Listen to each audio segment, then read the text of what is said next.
Last week, I answered some questions that you sent in. Very grateful that you did so. I didn't get the opportunity to answer all of those questions, so we're going to do that today. Let's begin. Your music often stays rolling for long periods with just very subtle changes, keeping it interesting. When you're making the music, what's your approach and thought process for balancing between keeping things interesting and the groove consistent without doing too much or too little? Yeah, I think for me, it's subjective about whether or not it's interesting or not, but I certainly prefer a style where you allow the music to breathe, which means holding back a little bit from just bringing instruments in because there's some kind of unknown rule that you need to do that. You know, I think at the venues that I work at, or not necessarily the venues, but certainly the nights that I'm performing at, it's important that people are there to dance, and there's a collective, almost spiritual feeling amongst everybody that we're here to move to a rhythm and interpret the rhythm in a way that's less quick and rushed, but that's a little bit more spiritual and measured. So for me, that works well. Equally, leaving things too long can kind of interfere with that flow. So I haven't got an absolute answer to that, but what I do know is that it is important to get that balance between having all the elements coming at once and just letting things breathe. And personally, I prefer to let them breathe. Hey man, I'm 18, looking to get into production with hardware. Can you please give me some advice for a budget but good setup? I've been producing a year, but I want to achieve the old school gritty sound that you can't get with a laptop. Yeah, interesting question. And I think I'd like to say that I often think to myself, when I first started producing, there wasn't the capability to make music from out of the box, you know, so directly from your computer. We hadn't developed that yet. So there was almost no choice in using outboard equipment because that was what was on offer at the time. So fast forward however many years to now that you can actually create music in the box. That it doesn't really matter whether you're making music within the computer alone or whether you're using outboard equipment or whether or not it's a mixture of both. Because ultimately, as a producer, as an artist, you are putting together sounds and vibrations that resonate with you. And when you're on the dance floor, I'm not sure I've ever, and this is speaking about when I used to dance because that's how I started it. I was a punter at first. I'm not sure whether I ever was on the dance floor sharing that moment, being in the moment with my friends, or whether it's in my own head, whether I've ever thought, I wonder if this track was made in the box or with outboard equipment.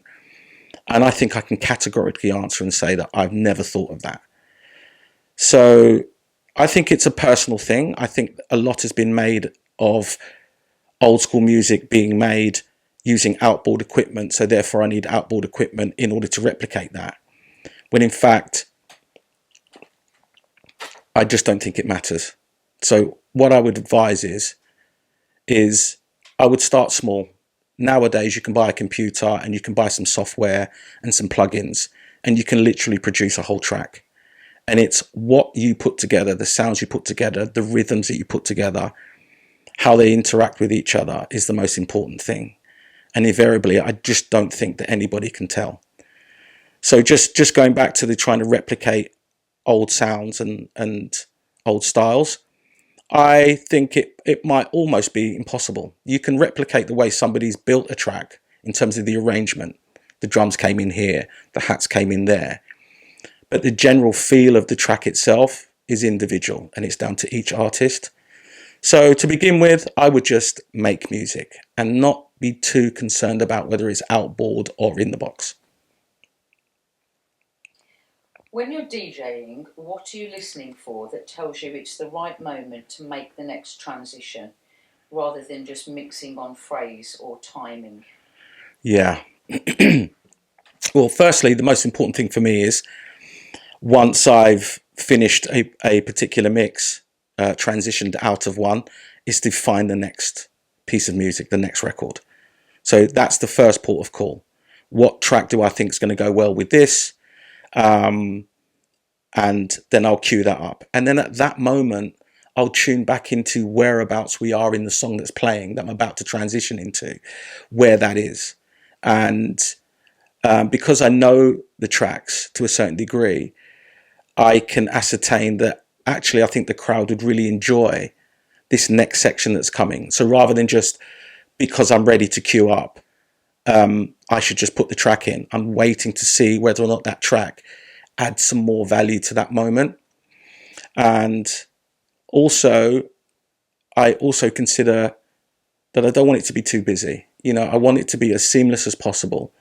So normally the track is, it's coming to a point where it's beginning to end, and the track that I'm going to transition in is also empty because it's the beginning. And those two meeting together means I create something that's not too obvious. So yeah, it's about getting the music ready, queued up, tuning into the audience, the crowd, seeing where the song is. Is there more value? Is there more value in the music that's playing? And then make a decision from there. Looking back over the years, what's something you've changed your mind about in DJing? Whether it's track selection, crowd reading, mixing style, or preparation, and why? I think if there's anything that I've changed, and it's come about accidentally, in fact, I think in my first phase, when I began to DJ and I started to pick up and get regular gigs, for me, it was really important that I had everything new. I think in a world where the world is very small and it's very easy to have access to all types of music, and a lot of people have access to it, the market is it's quite saturated. And